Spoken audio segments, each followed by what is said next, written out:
हम जात रहनी सिवार रही देखे इधर पप्पू हमार जोड़ा पटक दे रहे डके पप्पू ए पलात रहते मार लगन उनकर लड़का के डंडा डंडा हमके मार लगन बूढ़ी के मारे लगा हमारे गिर गई जतीन हो जादी।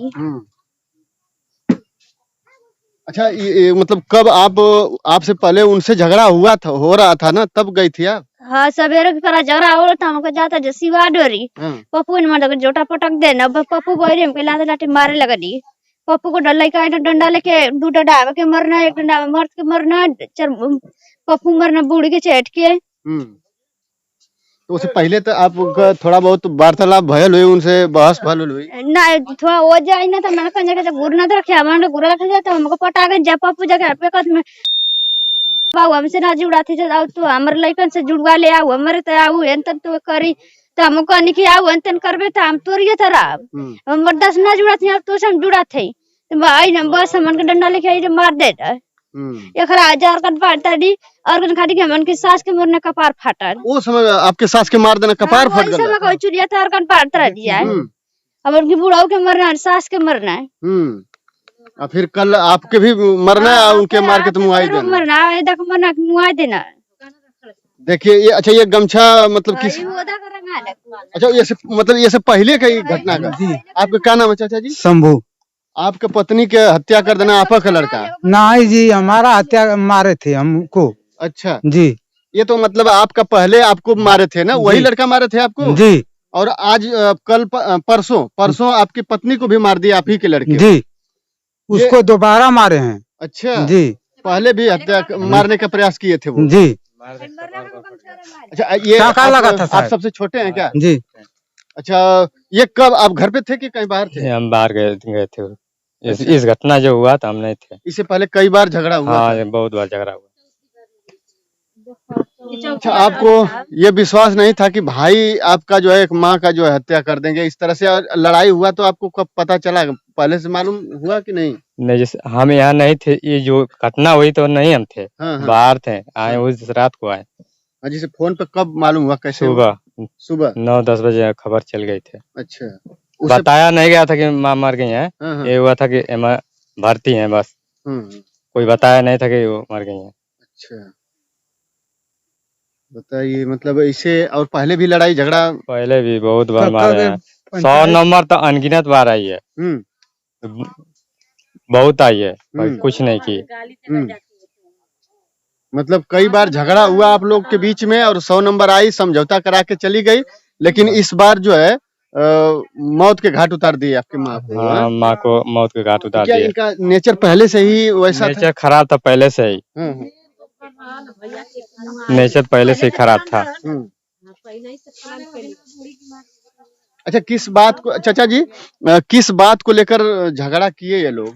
जमीन की विवाद में साहब हम लोग कब पंचायत हुआ उसका सास ससुर भी फैसला करके गए कि यहाँ से यहाँ तक रहो वो लोग मान गए लेकिन दोबारा जो हमारे पड़ोसी है जोखन उसके लड़के पतो उसकी औरत है जो हम लोग को हर घड़ी हत्थू करती थी वो भी हत्थू की उसको चढ़ाई उसकी औरत को वो हत्थू हम लोग को फिर मारने पीटने लगा और 3-4 में पंचायत हुआ और हम लोग सकारे की बेटा तुम ले लो तीनों लड़के हमारे 1 लाख रुपया दे रहे थे कि ले लो भाई हम चारों भाई बराबर हो जाएं तक उसने कहा कि 40,000 हम वसीयत कराने में लगा है तो हम कहे कि अगर वो लोग नहीं देंगे तो 40,000 हम दे देंगे बराबर हो जाओ और जहाँ भी हो 4 हिस्सा लग जाए।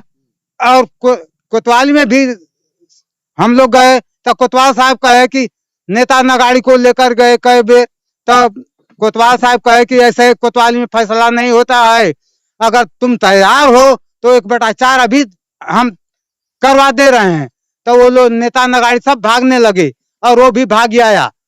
इसके बाद हम लोग घर आए फिर घर पर भी बातचीत हुआ लेकिन वो सहमत नहीं हुआ। अच्छा ये बताइए आप कितने भाई हैं? आप साहब मैं अकेला हूँ अपने पिताजी का। आप अपने पिता का अकेले हैं जी। और ये जो जमीन का जो लफड़ा है जी ये आपके पिताजी की जमीन का लफड़ा है जी।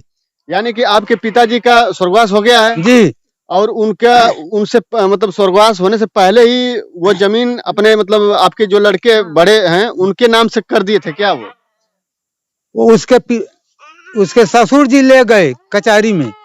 मतलब आपके पिताजी को? हाँ, आपके बेटे के ससुर कचहरी लेकर गए? हाँ, दवा के बहाने। अच्छा। कि बाबा को हम ले जा रहे हैं सुई दवाई कराने। अच्छा। और वो ले जा करके कचहरी में ठेला पर कमरा उड़ा करके ले जाके कचहरी में लिखवा दिए। तो आप नहीं गए साथ में? हम तो साहब हम तो यहाँ पर रहते थे, हमारे लड़के 2 बाहर रहते थे। नहीं, जैसे कचहरी में चाहे कचहरी में हम साहब नहीं गए थे। दवा के लिए लेकर, जब दवा के लिए लेकर गए तो आपको तो मालूम था कि नहीं हमारे पिताजी की तबीयत खराब है, हमको भी जाना चाहिए साथ में? ऐसा है कि हमारी बहन ने कहा कि तुम भैया भौजी 2 प्राणी हो, काटोगे कि बाबू के देखोगे, हम पूरा पिताजी का सेवा करूंगा और दवाई दर्पण का काम जो लगेगा हम करूंगा। उसके बाद अच्छा, ये जो दवा के लिए जो लिखवाने के लिए खेत लेकर, ये कितना साल पहले की बात है? 2012 की? 2013 में। यानी कि 2012 में सब लोग 13 में हुआ। 13 में। हाँ। तो उस समय आप सब लोग एक में रहे होंगे ना, है ना? सब लोग एक ही में रहे होंगे, तो परिवार का कोई भी बंदा मतलब ले जाके दवा के लिए वही जो विजय था, सोचा कि विजय के लड़के हैं, विजय लड़का दवा दर्पण जाकर कराएगा, कोई हमको उनको जानकारी नहीं थी। साफ समझिए कि उस समय यानी 2013 की बात है, तो उस समय सब लोग परिवार संगठित था, तो परिवार का कोई भी एक व्यक्ति जो है अपने बाबा को चाहे ये लेकर जाए, चाहे ये अपने पिताजी को ले जाए, चाहे इनकी पत्नी अपने बाबा को लेकर जाए इलाज के लिए, कोई लेकर जा सकता है। और इलाज के लिए लेकर गए और वहीं इलाज के बहाने कचहरी में लेकर चले गए, और आप लोग को बिल्कुल भनक तक नहीं चला। हम लोग बाहर थे उस समय। अच्छा। हाँ, ये हुआ कि तबीयत खराब है तो वहाँ हम लोग पैसा भेजेंगे दवा के इलाज के लिए। अब बाबा पढ़े लिखे भी नहीं थे। अच्छा। हाँ, क्या हो रहा है क्या नहीं है उनको पता नहीं है वो। हाँ। और कचहरी में ले जाके वो अपने नाम से जमीन करवा लिए। और कितना खेत टोटल आपका है? नंबर करवाए थे ए वाला 31 नंबर करवाए थे। 74 नंबर फर्जी उस पे पीछे वाले, उधर एक खेत है वो भी फर्जी चढ़वा लिए हैं। अच्छा, तो आपका टोटल बाबा के नाम से कितना जमीन था उस समय? कितना है जमीन अभी? अरे 4-4.25 बीघा होगा साहब, ये होगा। अच्छा, उसमें से कितना लिखवा लिए थे वो? 25 बिस्सा। 25 बिस्सा लगभग जी। और बाकी बचा हुआ है जी। तो जब फर्जी जमाना वो उसके बाद 74 नंबर 9 बिस्सा वो भी फर्जी चढ़वा लिया है। अच्छा जी, फर्जी चढ़वा लिए और लगभग 10 साल बीत गया अभी। उसको साहब हम रिपोर्ट पूरा करवा लिए, लेखपाल से, कंदगो से, नायब तहसीलदार से, सब करवा लिया, लेकिन एसडीएम हमारा सुनवाई नहीं कर रहा है। वो हमको तारीख पर तारीख डाल रहा है। अच्छा, उनसे मुकदमा भी चलती है उस जमीन को लेकर? जी। हाँ। उस पर पूरा हमारा कागज तैयार है, लेकिन एसडीएम ऑर्डर न दे रही है, नहीं हमारा नाम चढ़ रहा है। जी जी। अब उसमें ये है मामला। अच्छा, पहले अपना परिचय बताएं, आप कौन है? अमरनाथ यादव, ग्राम के पड़ोसीदार। अच्छा, पड़ोसी है। हाँ, जिसने मदद में लोग कहते हैं थोड़ा सा हमारा सहयोग, तो उसमें ये मामला है। जब हमको ले गए तो ये इनका कहने का मतलब कि जो है 31 नंबर तो अपना ससुर को और रिश्तेदार को ले जा करके अपना जो है वो करा लिए, तो इनको ये जानकारी नहीं थी कि हमारा उसने वसीयतनामा करा लिया है। जब मान लीजिए किसी की जमानत पढ़ने गए तो अपना खतौनी निकलवाए कि चले इसका हम जमानत करा ले, तो जब जमानत करवाए तो नाम विजय का बोलने लगा कि विजय पुत्र शंभू के नाम से खतौनी निकली, तो ये घबरा गए कि यार हमारे हम अब कैसे करेंगे। तो इसके बाद का कला कि ये जो है देखे तो मान लीजिए वसीयतनामा में मिला 31 नंबर, लेकिन 74 नंबर तो उनके नाम से था नहीं। और इसके बाद अच्छा, पिताजी की मरने की बाद जो घाट का मिलता है ना वो प्रमाण पत्र, ये प्रमाण पत्र ले जा करके 31 और 74 नंबर शंभू के नाम से चढ़ गया था। इसके बाद वह न इनको जानकारी थी, ढेर सब अपना जो है फर्जी उसमें का करा की जो है कोर्ट में मुकदमा करके अपना का करा की जो है 31 और ठीक है आपने 31 नंबर इनसे कटवा करके आपने ठीक है 31 को अपने नाम से करा लिया, लेकिन तुम्हारा तो 74 नंबर था नहीं, तुमको 74 नंबर की खतौनी तो चढ़वाना नहीं था। और गलती वो लेखपाल है कि घूस लेकर के क्यों इसका चढ़ाया खतौनी, लेखपाल की भी इसमें गलती है कि जब हमारे नाम से खतौनी ये है तो उस खतौनी का नाम उस व्यक्ति से हम क्यों चढ़ावे। तो हमको यही संभव होता है कि लेखपाल ने भी पैसा लेकर के इस व्यक्ति का 31 नंबर को के साथ साथ 74 नंबर को भी विजय के नाम से घोषित कर दिया। इसके बाद ये पता चला, इस व्यक्ति ने क्या कर जो है मुकदमा किया। तो मुकदमा के दौरान जब ये सब देखे रिपोर्ट तो कहे कि भाई ठीक है, इसका वसीयतनामा तो 31 नंबर है, लेकिन 74 नंबर तो गलत हो गया है। तो लेखपाल और कनगो ने मतलब इनके नाम से फिर वापस किए कि ये मुकदमा वापस किए और उस पर किए कि आपका जो 31 नंबर को छोड़ करके जो दूसरा नंबर आपने फर्जी 74 नंबर किए है उसको हम लोग खारिज करते हैं। तो ये इससे तहसीलदार और नाम ने तो अपना 31 नंबर 74 नंबर को खारिज कर दिया क्योंकि ये फर्जी है। लेकिन ये बेचारे बार बार तारीख पर दौड़ते गए कि हमारा जो है 74 नंबर को सही कर दिया जाए, ठीक है 31 नंबर की लड़ाई है तो ठीक है। लेकिन एडीएम साहब को आज तक फुर्सत नहीं है कि हाँ उस व्यक्ति का जो है उसको 74 नंबर को कम से कम सही कर दे। ये बराबर दौड़ते हैं और इधर से चढ़ जाते हैं, कोई सही ढंग से कार्रवाई नहीं की जाती है। और आज तक अभी तक ये व्यक्ति को नहीं गया और लटकाया गया है अभी तक। तुमने तो 31 नंबर को ही ना 7 नंबर कराया है, लेकिन अगर तुम 420 नहीं होते तो 74 नंबर को क्यों अपने नाम से दर्ज कराते। लेकिन इससे मैं साबित होता है कि जब तुमने 74 नंबर को फर्जी करा लिया है तो मुझे एहसास हो रहा है कि तुमने 31 नंबर को ही फर्जी कराए हो। ये है साहब साहब पूरी सच्चाई घटना की।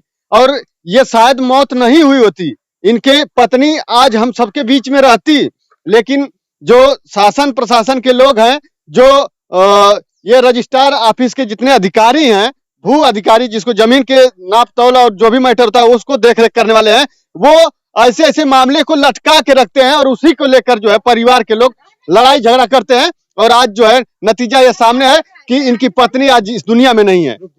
देखिए इस गमछे में भी जो है ये टोटल ये कल का है। देखिए अच्छा देखिए खून है सब बता हुआ है गमछा पत्नी का। देखिए ये खून लगा हुआ है इस तरह से जो है। भाई अभी हॉस्पिटल में भर्ती है।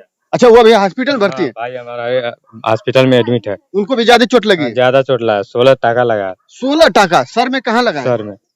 बताइए, अब एक माँ की तो हत्या कर ही दी है और भाई को भी इस तरह से मारे हैं कि वो भी जो है जिंदगी से लड़ रहे हैं। और आप कौन है? हाँ साले हैं उनके मतलब हाँ। जो मार दिए हैं उनके? नहीं, जो अच्छा जो भर्ती हैं अस्पताल में, अभी वहीं से आ रहे हैं क्या? वहीं से आ रहे हैं। क्या स्थिति है अभी उनका? स्थिति उनकी विषय में सही है, दवा चल रही है। अच्छा बोल रहे हैं ना? हाँ बोल रहे हैं। अच्छा क्या कुछ वो मौके पर कुछ बताया होता है झगड़ा के बारे में, कुछ क्या कहें? झगड़ा के बारे में वो बेहोश गिर गए थे। अच्छा बेहोश हो गए थे वो? हाँ। जब वो मराने लगे तब हमारी बुआ गई तब मतलब बेहोश हो गए थे वो। जी। देखिए ये है सब कुछ। अभी जो है अभी तक न्याय अभी तक नहीं कंफर्म हुआ और इनके पत्नी का भी हत्या हो गई, मतलब बेटे ने माँ की हत्या कर दिया और अभी मामला वो है पूरा साफ नहीं हुआ है। अभी जब मौत हुई होगी तो प्रशासन के लोग भी आए होंगे, अधिकारी भी आए होंगे मौके पर। हाँ हाँ। अच्छा चाचा जी क्या इधर आइए इधर। क्या फिर अभी कोई अधिकारी आया था? तहसीलदार साहब आए थे? सेक्रेटरी एसडीएम साहब आए थे? एडीएम साहब ना आल हैं। नहीं लेनी नहीं। अच्छा जी कोतवाल साहब 12 बजे रात का आल हैं। क्या कुछ कहना हो ना? वो साहब कहना कि मान ला हम तुम्हारे साथ हैं, जितना भी हमारा कर्तव्य होगा उसको हम निभाएंगे। जी जी ठीक है, वो तो कर्तव्य निभाएंगे, लेकिन अभी तक जो फैसला अटका हुआ है जिसकी वजह से आपके पत्नी का जान चली गई वो तो क्लियर होना चाहिए। हाँ हाँ भैया ऐसा है कि मान लीजिए ठीक है ये तो चल रहा है, लेकिन हम सबसे बढ़िया दोषी लेखपाल को देंगे कि तुमने जब तुम्हारी आंख फुटी हुई थी कि तुमने 31 नंबर का तुम्हें चढ़ाना चाहिए ना, लेकिन तुमने 74 नंबर को क्यों विजय के नाम से डाला और झगड़ा तुमने लेखपाल ने कराया है। अगर देखना चाहिए कि हमारे जो खतौनी अगर ले जाती है पब्लिक तो वसीयतनामा तो 31 नंबर का कराए थे विजय 31 नंबर का, लेकिन मैं सारा लेखपाल को दोषी ठहराता हूँ कि तुमने साफ बता दो कि तू 74 नंबर का विजय के नाम से शंभू का नाम काटकर क्यों किया। तो सारा पहला गद्दार लेखपाल है, लेखपाल के साथ साथ सारे अधिकारी की गलती है। अगर आए बताइए कि अगर दोनों कर दिए तो आज 4-5 साल से एडीएम साहब ने भी इसको लटकाए हुए कि नहीं ठीक है, अगर गलती से अगर हो गया तो उसको हम खतौनी को स्थायी जगह कर दे। लेकिन आज तक ये व्यक्ति तारीख पर तारीख लड़ता है, एक पैसा जुटा करके बच्चों का पेट काट करके एक व्यक्ति लाकर कचहरी में जाएगी हमारा अस्थायी हो जाए, लेकिन अधिकारी नहीं सुनते। अधिकारी को क्यों तनख्वाह चाहिए, अपना पेट भर रहा है, क्या दूसरा जाने के लिए क्यों वो बेचारा अपने बच्चों का पेट काट करके जाके कचहरी में देता है, लेकिन अधिकारी नहीं सुनते हैं। जी इसमें लेखपाल की कहीं ना कहीं गलती होती है, क्योंकि ईमानदारी से वो काम नहीं करते हैं। आज के डेट में अगर देखा जाए तो गांव में अगर कोई खतौनी निकालने जाता है, अब तो खतौनी ऑनलाइन हो गई है, कोई भी निकाल ले रहा है, लेकिन आज भी जो है जमीन से संबंधित बहुत से ऐसे कागजात होते हैं, बहुत से ऐसे काम होते हैं जो लेखपाल के पास जाना पड़ता है। लेकिन लेखपाल जो है ईमानदारी से, कहीं कहीं का लेखपाल ईमानदारी से एक भी काम नहीं करते हैं। बिना पैसा लिए ऐसे ऐसे गरीब लोगों से बिना पैसा लिए वो बिल्कुल काम नहीं करते हैं। अब सोचिए, जबकि उनको तनख्वाह मिलती है फिर भी ऐसा करते हैं। अच्छा चाचा जी, आपके 4 बेटे हैं और चारों बेटों का व्यवहार कैसा था आपका?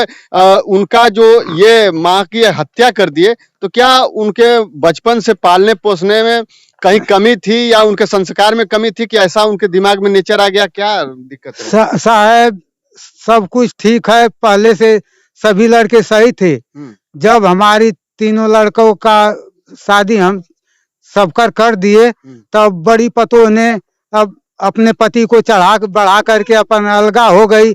हमने समझाया कि तुम बड़ी हो, तुम अगर चाहोगी तो तीनों पतोह तुम्हारे तरह होगी, तुम समझा बुझा कर तनी काम कम भी करोगी तभी वो डराती रहेगी और करेगी।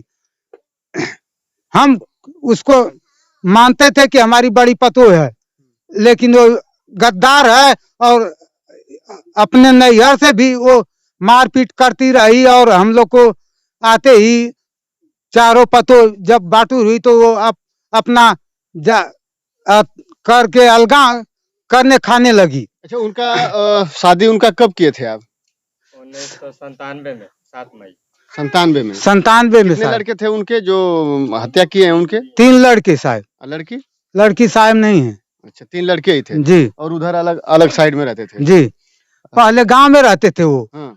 जब हमारे प्रधान जी दिवाए कि नहीं उसको भी दे दीजिए, तो हम सोचे कि साहब दो जगह हमारा सड़क पर घर है, 2 लड़के इसमें रहेंगे आगे, 2 लड़के उसमें रहेंगे आगे, और जो बाकी जमीन बचेगी हम मर जाएंगे, 4 हिस्सा लगवा लेंगे। हम नहीं, अगर वो नहीं तैयार था तो, अगर नहीं तैयार होता तो हम कहते थे कि भाई अपना हिस्सा ले लो, हमारे जीते और 3 लड़के को हम दे देते। अच्छा, सब लड़के आपके अलग अलग रहते हैं? जी, सब लोग अलग अलग रहते हैं ना इस समय तो साहब सब तीनों लड़के एक में हैं। अच्छा, तीनों मामा खाते हैं पीते हैं 3 जगह, लेकिन एक साथ काम जो भी काम कुछ भी होता है करने धरने का, वो सब मिल के करते हैं। बाकी अपना भोजन अलग केवल बनाते हैं, है ना जी। और वो पहले से ही सब कुछ उनका अलग था ना जी। देखिए, ये है पूरी घटना, और ये उनका घर है इधर, और एक इधर घर है इधर। इसमें जो है 3 लड़के इधर और इधर रहते थे, और उनका घर जो है उधर है। हम उधर भी चल के दिखाएंगे आपको कि कौन सा घर है और कहाँ पे उस घटना को अंजाम दिया, वो भी मैं जगह दिखाऊंगा।